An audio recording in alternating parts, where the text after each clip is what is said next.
ಮನೆಗೆ ಕೆಟ್ಟ ದೃಷ್ಟಿ ಬಿದ್ದಾಗ. ಮನೆಯಲ್ಲಿ ಸದಾ ನೆಮ್ಮದಿ ಸುಖ ಶಾಂತಿ ಇದ್ದರೆ ಆ ಮನೆಯಲ್ಲಿ ಸಕಾರಾತ್ಮಕತೆ ತುಂಬಿದೆ ಎಂದರ್ಥ. ಅದೇ ಮನೆಯಲ್ಲಿ ಪದೇ ಪದೇ ಕಾರಣವಿಲ್ಲದೆ ಜಗಳ ಅಶಾಂತಿ ಸತತವಾಗಿ ಮನೆಯವರ ಆರೋಗ್ಯ ಕೆಡುತ್ತಿದೆ ಅಂದರೆ ಆ ಮನೆಯಲ್ಲಿ ನಕಾರಾತ್ಮಕತೆ ಶಕ್ತಿಯ ಪ್ರಭಾವ ಹೆಚ್ಚಿದೆ ಎಂದರ್ಥ.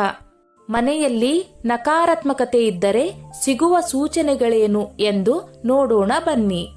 ಯಾವ ಮನೆಯಲ್ಲಿ ನಕಾರಾತ್ಮಕತೆ ಶಕ್ತಿಯ ಪ್ರಭಾವ ಇರುತ್ತದೆಯೋ ಅಲ್ಲಿ ಮನೆ ಸದಸ್ಯರ ನಡುವೆ ಸಣ್ಣ ಪುಟ್ಟ ವಿಷಯಕ್ಕೂ ಪದೇ ಪದೇ ಜಗಳವಾಗುತ್ತದೆ.